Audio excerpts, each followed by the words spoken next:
7.5 lakh home guard. क्या अगर आपको किसानों का दबाव पड़ा कि किसान इतना है तो होमगार्ड 7.5 लाख है, और उनका परिवार लगाओ, उनके रिश्तेदार लगाओ, कितने होंगे। जब इनको बोर्ड ने ग्राउंड में भर्ती किया था, क्या तब इनको बोर्ड की आंखें बंद थी?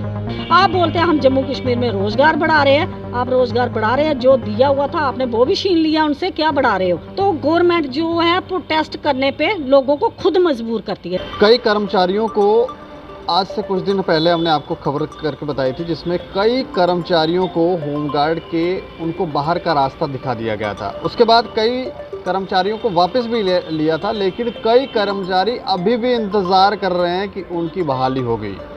अब ये क्यों निकाले गए हैं, क्या हुआ था, इसके ऊपर हमने पहले भी खबर की, लेकिन होमगार्ड का इशू जो है वो सॉल्व नहीं किया जा रहा है, उसको वैसे का वैसा ही रखा जा रहा है। और इन लोगों की जो डिमांड थी वो कब पूरी होंगी ये तो देखने वाली बात होगी। लेकिन एक बार फिर से इस इशू के ऊपर आज हम चर्चा करेंगे, और चर्चा करने के लिए हमारे साथ हैं होमगार्ड की प्रधान कमला शर्मा जी। मैम, आपका बहुत बहुत शुक्रिया। सबसे पहले मैं दीपक जी आपका और आपके चैनल का धन्यवाद करती हूँ कि आप एक गरीबों का मसीहा है। मीडिया जो होता है एक चौथा स्तंभ होता है जो टाइम पे एक गरीब की आवाज़ एडमिनिस्ट्रेशन तक पहुँचाते हैं। लेकिन जम्मू कश्मीर में तो एडमिनिस्ट्रेशन का नाम ही नहीं ना, इधर तो नाम ही नहीं है। तो मैं सबसे पहले ये कहना चाहती हूँ कि हमारे जम्मू कश्मीर में जो होमगार्ड की वो हालत कर दी है इन्होंने, जो कहीं किसी स्टेट में होगी नहीं है। सबसे पहले मैं ये कहूँगी कि एक तो हमें जब इन्होंने प्रपोजल दिया था 6 मई को, हमारे बीके सिंह साहब थे डीजी साहब, उन्होंने दिया था कि इनको कम से कम इनकी जो 18,000 के करीब सैलरी कर दो। लेकिन मई महीना जाने के बाद आज देखो नवंबर भी जा रहा है, 6 महीने हो रहे हैं कम से कम। 6 महीनों में हमें कोई भी प्रोग्रेस इस एडमिनिस्ट्रेशन की नहीं। कोर्ट में इन्होंने एफिडेविट दायर किया जब तरीके आई है इनकी कि हम इसको बहुत जल्दी दे रहे हैं, और इन्होंने नवंबर में टाइम मांगा था 15 नवंबर तक, लेकिन अब 15 नवंबर की डेट तो निकल गई है। तो गवर्नमेंट जो है प्रोटेस्ट करने पे लोगों को खुद मजबूर करती है। जो हमारी जम्मू कश्मीर की गवर्नमेंट है, एडमिनिस्ट्रेशन है, वो खुद गरीबों के साथ जो सौतेली माँ का सलूक कर रही है। लेकिन मैं ये जानना चाह रहा हूँ, कितने कर्मचारी आपके बाहर निकाले गए थे और कितने बहाल किए गए हैं? दीपक जी, कुछ लोगों को इन्होंने मई में, अप्रैल में, फरवरी में, जैसे जैसे उनका टाइम पीरियड हो रहा था, 6 साल के साथ पहले भी ब्रेक होती थी। ये नहीं है कि हम बोल रहे हैं आज ही ब्रेक कर रहे हैं, जो पहले भी करते थे तो हफ्ता 15 दिन की ब्रेक होती थी तो उन लोगों को वापस लेते थे।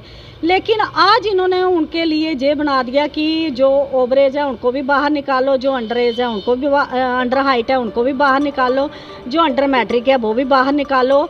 और जिसने मैं सरकार से ये कहना चाहती हूँ, अपने एलजी साहब से भी अपील करूँगी, हमारे नए एडीजी साहब आए हैं और मैं उनसे भी यही अपील करूँगी, वो साथ में लोकल जम्मू के, हम होमगार्ड एसोसिएशन उनका वेलकम भी करेंगे, हम मिलेंगे भी उनसे। बहुत अच्छे है, वैसे वो हॉनेस्ट भी है। हमारे दानिश राणा जी आए हैं, हमें खुद खुशी है कि जब उनके पास ये बात पहुँचेगी तो ज़रूर इन लोगों को वापस लाएंगे। तो जहाँ तक हमने सुना कि वो कह भी रहे हैं कि आप इनको निकाल नहीं सकते हो कि जिन्होंने इतनी सर्विस की है। अगर आज ये बोलते हैं हम बोर्ड बना रहे हैं, बोर्ड की मीटिंग होगी, 10-10 इनकी 4-4 वेरिफिकेशनें होगी और 6-6 महीने वेरिफिकेशन में लगे। जब इनको बोर्ड ने ग्राउंड में भर्ती किया था, क्या तब इनको बोर्ड की आंखें बंद थी? तब इनकी आंखों में क्या सुरमा डाला हुआ था ऐसा कि जो आंखें इनकी बंद थी? तब इनको अंडर हाइट जहाँ अंडर मैट्रिक तब नहीं। अगर पहले लोग जो आज हमारा कोई डीएसपी भी बना हुआ है, एसपी भी बना हुआ है, डायरेक्टर रैंक तक जो पहले लोग हैं 8th पास, वो रिटायर हो रहे हैं 8th पास तक। लेकिन जो होमगार्ड है उसके साथ इतना अत्याचार है कि उनको बाहर निकालो, और क्या नए अपने रिश्तेदारों को लगाना चाह रहे हैं और लग भी रहे हैं, जो लग भी रहे हैं। इसके खिलाफ हम बहुत जल्दी इसका एक्शन लेंगे, क्योंकि हम तो पहले अपनी एडमिनिस्ट्रेशन एलजी से भी मिलेंगे, होम सेक्रेटरी से भी मिलेंगे और माननीय अपने एडीजी साहब से भी मिलेंगे। सर आप हमें सच बताइए, हम किसी के कहने पे नहीं चलेंगे, फिर हम देखेंगे उसके बाद इन लोगों के लिए क्या करना चाहिए। तो हम यही करेंगे कि सर बाहर से मत लाओ। जिन लोगों ने आज 20 साल 25 साल दिया, आप उनके परिवार के लिए क्या सोच रहे हैं? आप बोलते हैं हम जम्मू कश्मीर में रोज़गार बढ़ा रहे हैं, आप रोज़गार बढ़ा रहे हैं, जो दिया हुआ था आपने वो भी छीन लिया उनसे, क्या बढ़ा रहे हो?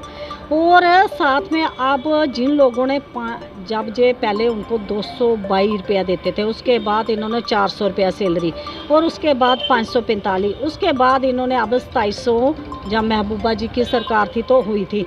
अब मैं कहना चाहती हूँ हमारी अपनी सरकार है, सेंटर में भी इधर अगर केंद्र हमारी सेंटर MHA से इनको गवर्नमेंट को लेटर लिखते हैं, कभी वो होम सेक्रेटरी को, कभी चीफ सेक्रेटरी, मैं आपको भी बताऊंगी जो अभी लेटर जो 2-3 आए हैं तो मैं वो भी बताऊंगी कि वो बोलते हैं राज्य सरकारें करें। मैं कहना चाहती हूँ कि राज्य सरकारें ठीक है नहीं मानती, उनका अपना अपना चीफ मिनिस्टर है जो कैसे है, लेकिन जो जम्मू कश्मीर है उसको आपने यूटी बनाया, केंद्र शासित प्रदेश बना दिया, डायरेक्ट सेंटर का लिंक है। जब सेंटर का लिंक है तो फिर इनके साथ सुतेला भाव क्यों हो रहा है, इनके साथ सुतेला व्यापार क्यों व्यवहार क्यों करे ये सुतेला? क्योंकि अगर यूटी आपने जितनी सरकार स्टेटों में यूटी है, चाहे वो अंडोवार निकोबार है, चाहे दादरा हवेली है, चाहे चंडीगढ़ है, चाहे दिल्ली है, चाहे गोवा और अंडरवेयर में होम गार्ड जो परमानेंट है, तो मैं कहना चाहती हूँ कि अगर यूटी है, यूटी में भी आपने 7 स्टेटें हो तो 7 के लाख कानून क्यों है? अगर वो डायरेक्ट कमांड सेंटर के अंडर है तो सेंटर ने खुद उसको हैंडल करना चाहिए ना, सेंटर ने खुद उसको अपने हाथों से हैंडल करना चाहिए, खुद लेना चाहिए, फिर उसको सेंटर के साथ कंडक्ट हो गया। तो फिर माननीय हमारे गृह मंत्री जी जब 24 अक्टूबर को जम्मू कश्मीर में आए थे और उन्होंने साथ में जब वो स्टेज पे अपना भाषण दे रहे थे उसमें उन्होंने अनाउंसमेंट की कि हमने जो है कि जितनी भी हमने मिनी वेजेस एक्ट लागू कर दिया है। आपने भी सुना होगा मीडिया के तहत कि हमने मिनिमम वेजेस एक्ट है वो लागू कर दिया। मैं अपने गृह मंत्री माननीय गृह मंत्री जी से अपील कहूँगी कि सर आपने तो कहा, हमें बताएं वो किस किस को आपने लागू किया है, किसको वो मिनिमम वेजेस एक्ट जो 18,000 का 18,500 का किसको मिला है? किसी को भी नहीं मिला आज तक। तो हमने जहाँ NH वाले भी रो रहे हैं, चाहे कंटेक्चुअल टीचर है, चाहे रैबरे खेल है, रैबरे तरीम है, जरात है, जहाँ PHE है, PDD है, आंगनवाड़ी है, तो एग्रीकल्चर है, सेरिकल्चर है, जहाँ भी है होम गार्ड है, कितने भी है, चाहे वो कोई भी है, लेकिन हमें तो कहीं सुना नहीं है। अभी हमने लोगों कि इनको एजुकेशन और उसको हेल्थ वालों को दे रहे हैं कि बोला है, अभी दे रहे हैं या नहीं दे रहे वो नहीं, लेकिन अब मिनिमम वेजेज एक्ट किसी ने, आपकी सरकार थी जब इधर, इन्होंने 3 मार्च 2015 को सुप्रीम कोर्ट का आर्डर हुआ, आज तक आपने उसको इम्प्लीमेंट नहीं किया। जब आपने ड्यूटी बनाया केंद्र शासित, आप देखो एक आँख को सुरमा डालते हो, एक आँख को काजल डालते हो, जी क्या है जी? हमें समझ नहीं आ रही है कि होम गार्ड है जो पूरे हिंदुस्तान में 7.5 लाख, वो जहाँ पे आपकी, चाहे वो आपकी संसद है, चाहे वो आपकी विधानसभा है, चाहे आपके कोई विधायक है, चाहे वो कोई फेस्टिवल आता है, चाहे कोई यात्रा आती है, चाहे कुछ भी आता है, तो वो आपके लिए दिन रात वो पुलिस की तरह कंधे से कंधा मिला के वो खड़े हैं आपकी चौकीदारी करने के लिए, आपकी ड्यूटी करने के लिए, जिसको आप 2700 रुपया देते हो, जहाँ किसी को क्या देते हो। क्योंकि मंत्री अगर 1.5 लाख रुपया लेता है उसको कोई इनकम टैक्स नहीं है। अगर पुलिस हमारे जवान कोई 2700, जहाँ कोई हमारे आर्मी वाले ही है वो 30-35 हज़ार लेते हैं, उसको भी टैक्स आपको देना पड़ता है, जिनकी रक्षा से आप आज इधर बैठे हो संसदों में बड़ी बड़ी। आप अगर हम लोगों ने मकान बनाना हुआ, आप हमें लोन लेना होगा 12.5% पे देंगे, लेकिन आपके संसद ने बनाना होगा उसको आप कोई इंटरेस्ट नहीं लगाएंगे। आपने अगर 12-15 लाख की गाड़ी भी खरीदनी होगी, आपको 4 लाख रुपया माइनस करेंगे आपको टैक्स, लेकिन जो गरीब लोग हैं वो टैक्स देता रहेगा, उसको आप 1 रुपये का वो नहीं करेंगे माफ़। क्या बोलते हैं, आज आपको पता लगा है कि इलेक्शन आई है, आज आपने किसानों का बिल्कुल आपने बिल वापस ले लिए क्योंकि दबाव पड़ा। आप कुर्सी के लिए रो रहे हैं, आप गरीबों का जो है, गरीबों की जो देख नहीं रहे। आज आप खाने वाला तेल है जो 200 रुपया kg आपने किया हुआ है, सिलेंडर हमारा कहाँ पे चला गया है, राशन हमारी दालें कहाँ पे चले गई है, हर चीज़ आप मुझे बताएं। माननीय प्रधानमंत्री जी और हमारे गृह मंत्री जी, हमारे LG साहब, होम सेक्रेटरी साहब, सभी आप बोलते हैं देश का युवा पढ़े लिखेगा सब कुछ, हम लोगों ने ट्रेनिंग की है, हम लोगों ने सब कुछ किया। आप हमारे साथ इतना खिलवाड़ कर रहे हो कि सुप्रीम कोर्ट के आर्डर को आज तक इम्प्लीमेंट नहीं, सिर्फ आप प्रपोजल देके बोलते हैं आए बस 15 दिन के अंदर इम्प्लीमेंट हो रहे हैं। आपके जब सरकारी वकील आते हैं वो ये बोलते हैं, मैं कहती हूँ कि जुडिशन जो है वो भी गवर्नमेंट के अंडर है, जुडिशन जो हमारी है वो इतनी कमज़ोर है। कंडेम्प्ट लगे हुए इनको 5-5 साल 6-6 साल से कंडेम्प्ट लग रहे हैं। लोग रिटायर होने पे आ रहे हैं। क्या वो उन्होंने इतना काम ऐसा किया कि वो बेचारे दिहाड़ी लगा के जेवर बेच के अपनी बीवियों के जो थोड़ा बहुत था वो उन्होंने कोर्ट में लगा दिया। वकील बेचारे प्राइवेट है, जो हमारे वकील है वो कोई उनको गवर्नमेंट की सैलरी नहीं है कि वो फ्री में केस लड़ेंगे, उनको भी तो पैसा देंगे, आगे से लड़ेंगे। तो उन लोगों को इतना दिया, तो हमें कोर्ट ने क्या दिया आज तक? कोर्ट ने हमें 1 रुपये का बेनिफिट नहीं दिया है। मैं कहती हूँ कि फिर तो जुडिशन पे तो विश्वास ही उठ गया ना हम लोगों को, कि जब हमने 20-20 साल 15 साल से हम 16 साल से केस लड़ रहे हैं कोर्ट में, हाई कोर्ट से सुप्रीम कोर्ट से सभी जजमेंटें आती है, फिर वो तो एक रद्दी की टोकरी के मुकाबले की रद्दी की टोकरी। लंबे अरसे से मैं भी कवरेज कर रहा हूँ और कई बार कवरेज करने के बाद हमें भी ऐसा लगा कि आपका इशू जल्दी सॉल्व होने वाला है, लेकिन वो हुआ नहीं, अभी भी पेंडिंग है। थोड़े दिनों में हो रहा है, आपको भी लगता होने वाला है, बस हाँ हमारी मुलाकातें हो गई हैं, बस होने वाला है। तो क्या लग रहा है, इसके पीछे भी कोई राजनीति है? राजनीति होगी। अक्टूबर में हमने सुना था कि 10 अक्टूबर से पहले ये ऑर्डर हो गया, सभी मुबारकें दे, सेक्रेटरीट में हम जाते सभी मुबारकें देते। जब वो हफ्ता बीत जाता है फिर वो फाइल वहीं की वहीं दबी रहती है। तो हम कहते हैं कि ये किसकी साजिश है, ये एडमिनिस्ट्रेशन की है या पार्टीशन की है, किसी पार्टीशन वाले की, कि इलेक्शन ट्रेंड आएगा तो फिर हम जैसे अभी किसानों का किया इन्होंने, तो इलेक्शन आ रही है तो सारे केस वापस हो गए हैं। तो हम भी सोचते हैं कि हमारे साथ भी यही खिलवाड़ हो रहा है, कि हम कहते हैं कि हमारे देश के प्रधानमंत्री, हमारे देश के होम मिनिस्टर इतने शक्तिशाली है, इतने बड़े बड़े काम कर रहे हैं, देश में उनका मान सम्मान है, बाहर इंटरनेशनल देश है वो भी हम उनकी सपोर्ट कर रहे हैं, सब कुछ कर रहे हैं। लेकिन मैं बोलती हूँ एक होम गार्ड वाला ही ऐसा बेचारा है जी जिसकी आवाज़ कहीं बुलंद नहीं होती। मैं बोलती 29 नवंबर को जो अभी पार्लियामेंट लग रही है, पार्लियामेंट के अंदर संशोधन होना चाहिए, जो 1946 से जो 1962 तक इन्होंने बॉम्बे एक्ट बनाया हुआ है, पूरे हिंदुस्तान में एक कानून होना चाहिए। अगर आप संसदों के लिए, विधायकों के लिए, सभी के लिए एक कानून बना सकते हो, तो क्या जो देश की सेवा कर रहा है, चाहे वो बॉर्डरों पे है, चाहे रोड पे है, चाहे आपका फेस्टिवल है, चाहे आपकी गार्डे है, चाहे आपका घर है, चाहे आपका परिवार है, उनकी सिक्योरिटी के लिए जे होम गार्ड वाले पुलिस के साथ खड़े हैं, चाहे CISF है, चाहे वो देश की आर्मी है, कहीं भी है, उनके साथ हम लोग ड्यूटी करते हैं। चाहिए अभी कोविड आया है, संकट था देश में इतना बड़ा, तो हमारे जो माननीय प्रधानमंत्री थे, हमारे देश के गृह मंत्री थे, उन्होंने फ्रंट वॉरियर का दर्जा दिया होम गार्ड को, फ्रंट वॉरियर। तो फ्रंट वॉरियर का यही हमारे साथ सलूक हो रहा है कि अब देखो दीपक जी, हमारे त्यौहार आए, इतना बड़ा करवा चौथ का त्यौहार था, इनको लोगों को उसी पे उम्मीद थी जो मिलता था। इतना बड़ा हमारा दिवाली का त्यौहार था, हमारा इसका था क्या नाम, भाई दूज का त्यौहार था, इन्होंने गवर्नमेंट जो हमें महीने का मिलता था वो भी 3 महीने से किसी को दिया ही नहीं। अब डाला 2-4 दिन, वो भी 1 महीने का। इन्होंने हमारी सरकारों ने क्या बनाया हुआ, जम्मू कश्मीर में जो होमगार्ड है उनकी 2 महीने की 1 महीने की सैलरी अपने नीचे रखनी है, 1 महीने की निकालनी है। ये कौन सा तरीका? जब हम ड्यूटी पूरी करते हैं महीने में, आप जैसे आप उनकी सैलरी निकालते हैं वैसे इनकी भी निकालनी चाहिए हर महीने की, ज़्यादा नहीं तो 5 तारीख के अंदर तो निकालनी चाहिए। जे देंगे 30 तारीख को, 29 तारीख को, 28 तारीख को, ये कौन सा एक्ट है इनके लिए कि वो जब इनको ड्यूटी की है 30 तारीख को सभी की शिफ्ट खत्म होती है, जब शिफ्टें खत्म हो जाती हैं इनको अटेंडेंस पहुंच जाती है पहले 2 तारीख के अंदर, चाहे 5 तारीख के, आप 5 तारीख तक तो निकालो। ये कौन सा है कि आप उनकी 2 महीने के नीचे रखेंगे फिर 1 महीने की निकालेंगे, ये कौन सा एक्ट है? तो मैं माननीय प्रधानमंत्री जी से यही अपील करूँगी कि जो 29 तारीख को आपका पार्लियामेंट लग रही है उसमें संशोधन होना चाहिए पूरे हिंदुस्तान के लिए होमगार्ड को, 7.5 लाख होमगार्ड। क्या अगर आपको किसानों का दबाव पड़ा कि किसान इतना है तो होमगार्ड 7.5 लाख है, और उनका परिवार लगाओ, उनके रिश्तेदार लगाओ, कितने होंगे? अगर ये लोग भी बाहर निकल गए तो उस दिन आपका भी पता चल जाएगा कैसे। हम नहीं चाहते कि हम एक बेल्ट फोर्स के अंदर आते हैं, लेकिन मुझे पूरे ऑल ओवर इंडिया के मैसेज आ रहे हैं कि हम पार्लियामेंट का घेराव करेंगे।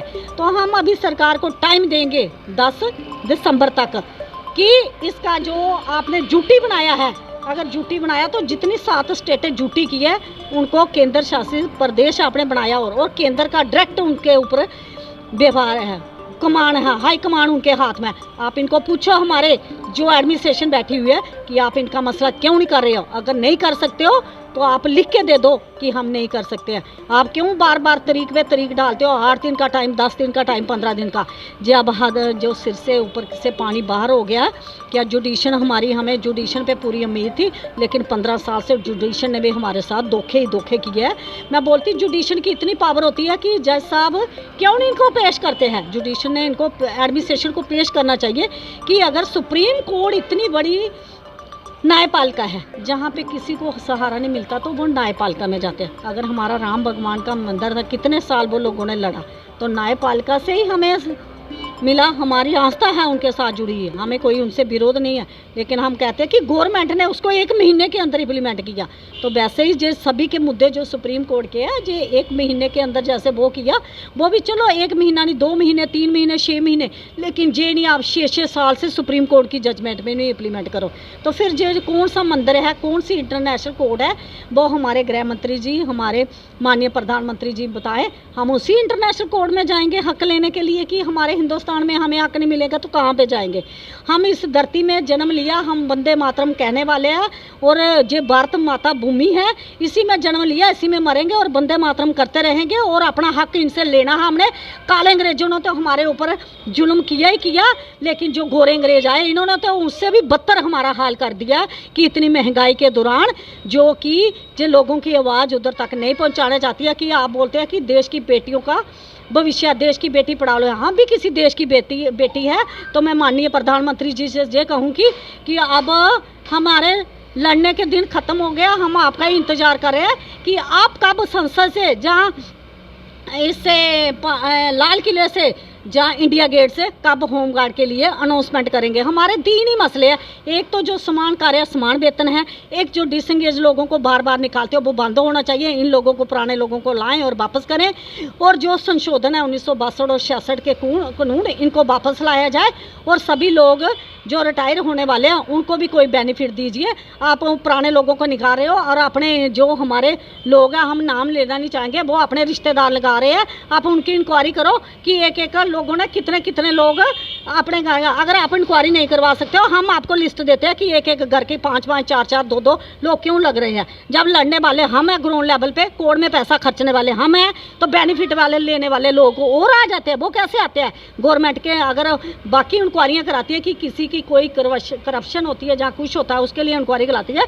तो जब आप खुद करप्शन कर रहे हैं, बैकडोर एंट्री कर रहे हैं, जब भर्ती नहीं, कुछ नहीं, इतना कोरोना काल था, आपने बाहर से लोगों को लगाया, उसके लिए हमारे डिपार्टमेंट ने क्यों नहीं इंक्वायरी करवाई कि ये कहाँ से आए, किसने किया? भर्ती हुई नहीं, फार्म लगे नहीं, आपने उनके ऑर्डर कैसे किए? तो मैं यही बार बार यही अपील करूंगी एलजी साहब से भी, और माननीय प्रधानमंत्री साहब से, और माननीय गृह मंत्री जी से यही अपील करूंगी, सर हमारा जो संशोधन है पार्लियामेंट के अंदर जो 29 तारीख को लग रही है, इसमें होना चाहिए। जय हिंद, जय भारत। शुक्रिया मैम हमसे बातचीत करने के लिए। Thank you Deepak ji. तो कितना इंतज़ार होमगार्ड्स को करवाया जाएगा? जुडिशरी के ऊपर से ये लोग कह रहे हैं कि हमारा विश्वास उठ गया है।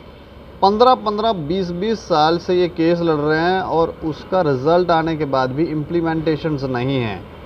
फिर ये कह रहे हैं कौन सा कोर्ट ऐसा बता दिया जाए, पार्लियामेंट के अंदर ये बात उठाई जाए, संशोधन किया जाए, और जो डिसएंगेज किए हुए हैं, जिन लोगों को आपने बाहर निकाल दिया है, उनको क्यों निकाला है? 20-20 साल, 15-15 साल सर्विस करने के बाद अचानक कोई आता है और वो ये कहता है कि नहीं, ये जो लोग हैं ये सही डायरेक्शन में नहीं लगे, इनको निकालो बाहर। तो जिसने लगाए थे तो आप उसको क्यों नहीं निकालते बाहर? और जो बैकडोर एंट्री से ये कह रहे हैं कि कई लोग ऐसे भी हैं जिनको ऐसा लगता है कि अब ये मामला जो है, ये इशू होमगार्ड का रिजॉल्व होने वाला है, तो हम अपने 4 लोग लगवा देते हैं। वो जो 4 लोग आप लगवा रहे हैं उनको वेरीफाई कौन करेगा? उनको बाहर निकाला जाए, ना कि उनको जो 15-15, 20-20 साल से निकाल रहे हैं। कुछ चीज़ें हैं जो इन्होंने रखी हैं, हमें लगता है कि गवर्नमेंट इसको सीरियसली कंसीडर करे। ऐसा नहीं हो कि बाद में ये लोग भी फिर विरोध करते रहें, प्रदर्शन करते रहें, घेराव करते रहें, और फिर देश का माहौल जो है वो ख़राब हो। राय ज़रूर रखें जो भी देख रहे हैं, और देखते रहें दैनिक सवेरा समाचार। मुझे और मेरे सहयोगी राकेश खजूरिया को दें इजाज़त। नमस्कार।